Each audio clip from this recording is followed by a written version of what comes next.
A lot of people believe that gays are born gay. Some people believe that they choose to be gay. And I'm hearing conservative figureheads popping up saying that it's all due to molestation or even parasites. And all of these things are lies. I definitely think sexual abuse has a big part to play in homosexuality, a big part, but it's not always the case. It's especially not the case that all gays are child molesters. I think that's a very dangerous and perverse way of looking at it. But I was openly gay for 12 years, and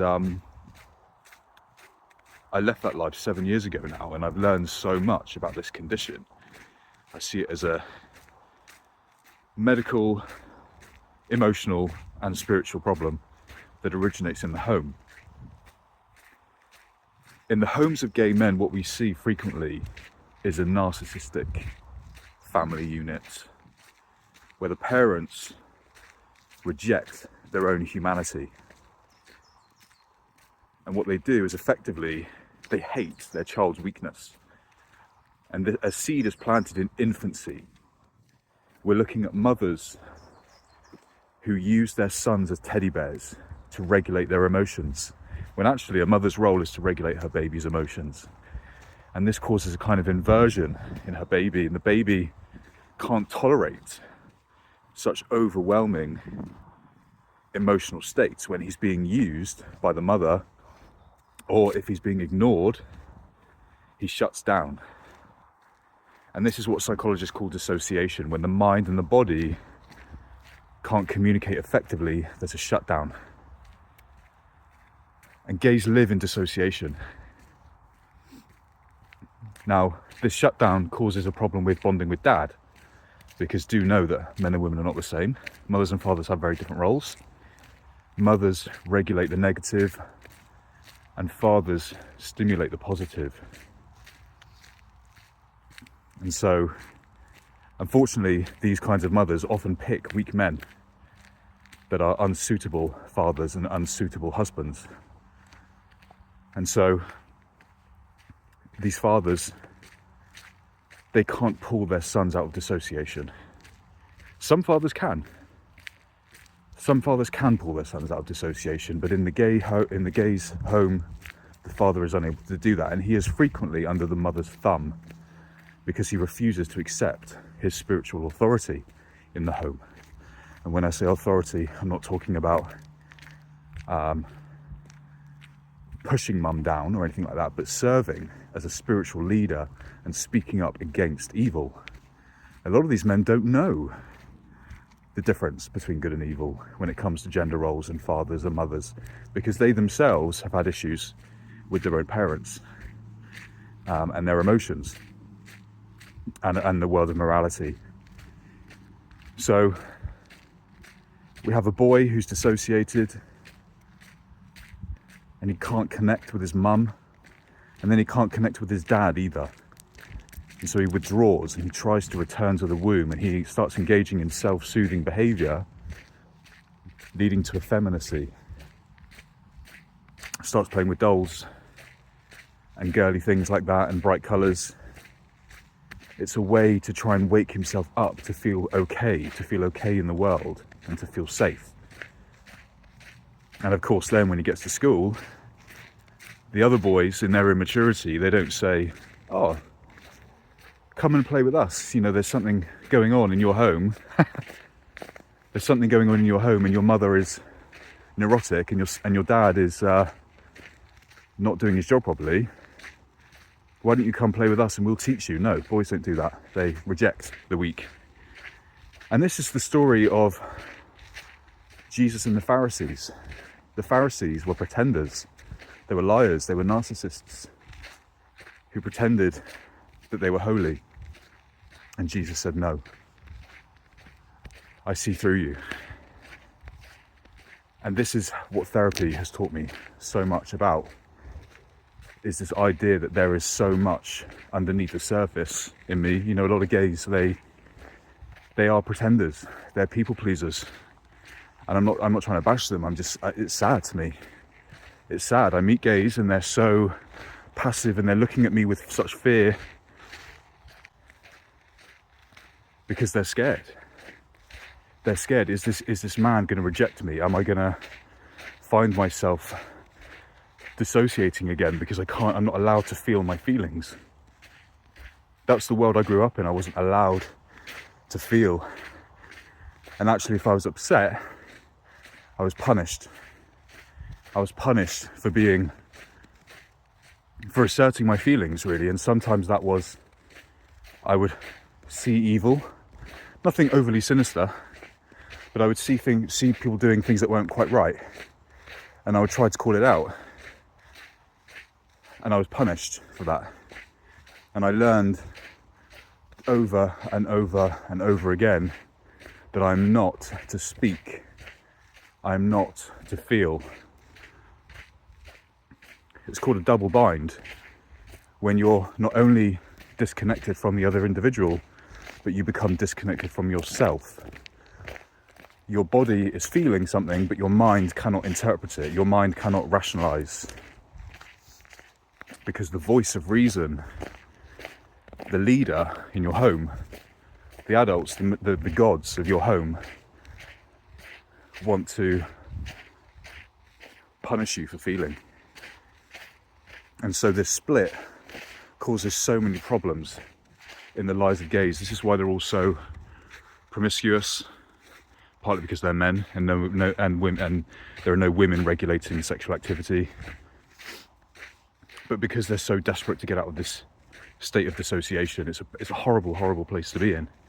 When you start coming out of dissociation in therapy and feeling your feelings and crying and communicating more effectively, you don't want to go back to dissociation ever again, because it's so hellish. It's not even depression. It's a kind of depression, but it's just this muteness, where it's like you're on low battery. Like you just can't function well at all.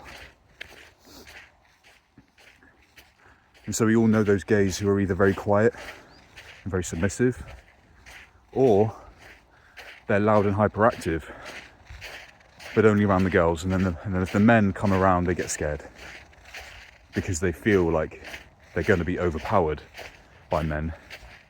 They don't trust men because they didn't trust their own fathers, and I think we often believe that gay men are close to their mothers, and that's not true, really.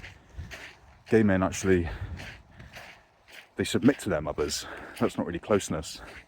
It's a false closeness. It's a false codependent relationship.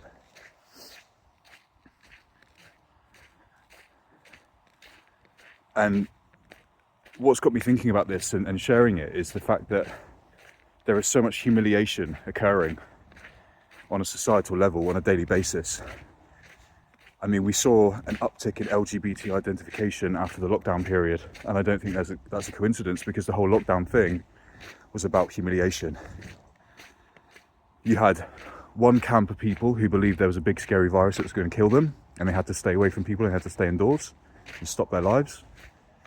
And you then had a camp of people who thought it was a load of rubbish and the government was sick and tyrannical. And both of these camps would have been severely affected emotionally and spiritually by that whole event. The point I may try and make is there are people that are creating narcissistic systems in our nation where we are made to believe that what we feel is wrong. And this is going to cause so many sexual problems. I mean, we're seeing all these men and women bashing each other online. They've had terrible dating experiences. People are getting up and leaving halfway through meals. Where's the grace? Where's the grace? If somebody is weak in their morality or in their actions or in their integrity, you need to have grace for that. I hate people, I hate seeing people being bashed because they're making mistakes. This is not, I mean, were we not taught in school? In our first school years, I certainly was, we were taught about treating others how you want to be treated. Where is that? You know, where is that? What's up with that?